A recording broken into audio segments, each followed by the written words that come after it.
안녕하세요. 태양광도사 태도사입니다. 오늘은 포항의 한 요양원에 나와 있는데요. 태양광도사가 2025년 건물 지원 사업으로 100kW급 발전기를 설치해서 이곳에 나왔습니다. 그럼 2025년 건물 지원 사업에 대해서 실제 사례를 가지고 속속들이 설명해 드리도록 하겠습니다. 아무래도 요양원이나 요양병원은 사시사철 냉방과 난방을 사용할 수밖에 없다 보니까 이곳 또한 냉방과 난방을 전기로 많이 의존하고 있었고, 확인했을 때 이곳은 일반 전기로 고압 수전을 받고 있고, 여름과 겨울에 특히나 요금이 많이 올라가면 200원 이상까지 올라가기 때문에 꼭 설치해야 되는 사이트였습니다. 그래서 태양광도사가 이곳에 계획을 잡았을 때 100kW급 설치될 수 있는 공간이 이렇게 좋은 슬래브가 있었고, 전기 소비 패턴까지도 봤을 때 100kW를 다 소모할 수 있다고 판단해서 설치를 했는데요. 이전 영상과 같이 밀양의 요양병원에 설치했을 때 예상보다 뛰어넘는 전기료 절감 30%까지 달성한 부분도 있었기 때문에 적극적으로 권장드려서 설치를 했는데요. 전기요금이 실질적으로 떨어지고 있고, 또한 겨울이라 난방부하를 많이 틀어야 되기 때문에 부담이 많이 줄어들었다고 사업주분들도 매우 만족해 하시고 계십니다.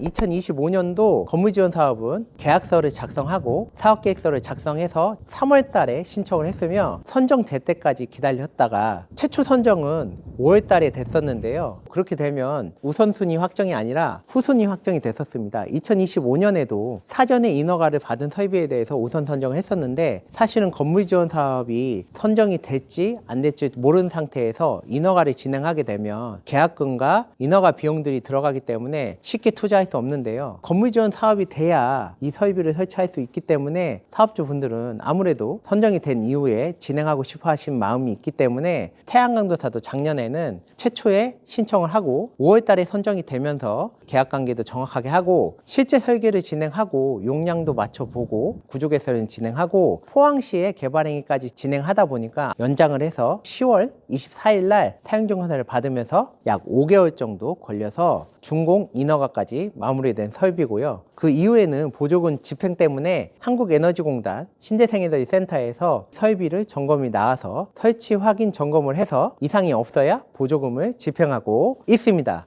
그렇기 때문에 건물 지원 사업을 하는 시공사들은 자금적으로 안정도도 있어야 되고 실력도 있어야 되고 설치도 잘 해야 되기 때문에 매년 에너지관리공단 신재생에너지센터에서는 할 수 있는 기업들을 모집하는데요. 태양광도사가 다니고 있는 한국그린에너지는 오랜 기간 건물 지원 사업과 주택 지원 사업을 많이 했기 때문에 이미 이런 요양원이나 요양병원 공장들에서 미리 연락이 와서 인허가도 진행하고 있는 곳이 있습니다. 태양광도사 영상 하단에 태양광도사 이메일이 있으니까요. 이곳에 문의를 주시면 안내도 해드리고 분석도 해드리고 적정한 사업을 선정해드려서 알려드리도록 하겠습니다. 건물 지원 사업을 꼭 해야 된다고 하면 계약을 해서 인허가를 진행하는 게 2026년에 선정될 수 있는 키포인트인데요. 공장들은 또 1000kg까지 가능하고 일반 병원들은 200kg까지 가능하기 때문에 건물 지원 사업 선정이 되고 설치를 한다면 이건 로또와 같은 기회인데요. 왜 그러냐면 대부분 보조금이 설치비의 거의 50%까지 지원이 되고, 이 지원금은 융자 지원이 아니고 실질적인 보조금이라고 보시고 반값에 설치를 할 수 있기 때문입니다. 발전 사업을 하면 한전에다 계속적으로 전기를 판매할 수 있기 때문에 안정적이고 고정적인 수입이 있어서 처음에 발전 사업을 생각했었는데요. 건물 지원 사업이 오히려 발전 사업보다 더 수익성이 좋아서 건물 지원 사업을 선택을 하게 됐는데요. 이 부분은 태양광도사가 비교하면서 설명드리도록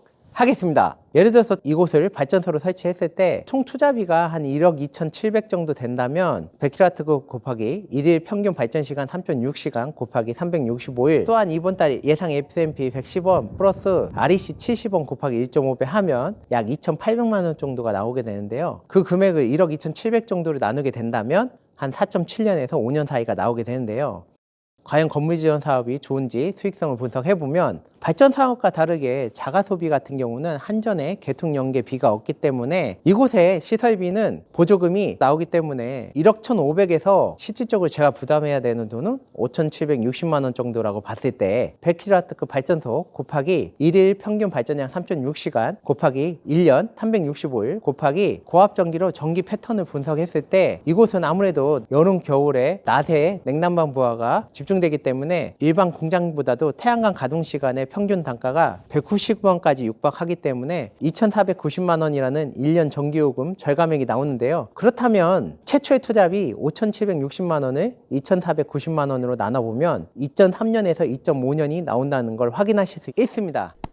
그렇다면 발전 사업을 했을 때보다 건물 지원 사업이 훨씬 더 좋기 때문에 모두가 건물 지원 사업을 하면 될 거 아니냐라고 생각하실 텐데요. 전기 소모가 적은 공간들은 아무래도 전기 요금을 절감할 수 있는 폭이 없기 때문에 건물 지원 사업보다는 발전 사업이 유리하지만 이곳 같은 경우는 전기를 많이 쓰었던 공간이고 또 아껴야 되는 부분이 있기 때문에 성공할 수 있었고, 에너지관리공단에서도 건물 지원 사업 선정을 할 때 난 전기를 이만큼 사용하는데 발전기를 이렇게 설치하겠다라고 하면 심사하면서 떨어지게 되거든요. 그렇기 때문에 건물 지원 신청할 때는 인허가도 아까 중요했지만 후순위로는 전기 소비량, 적정 용량을 산정해서 넣으시는 것도 중요합니다. 올해 사업 같은 경우는 사업 규모가 단위 규모로 공장 같은 경우는 1000kg, 일반 건물 같은 경우 200kg까지 가능하기 때문에 보조금 단위도 커지고, 그러다 보니까 아리백 사업자들도 관심을 많이 보이고 있고 대기업에서도 진행을 검토를 하고 있는데요. 건물 지원 사업에 희망을 하시거나 준비를 하시고 계신다면 빨리 서둘러서 업체도 선정하고 인허가도 마무리하셔서 건물 지원 사업에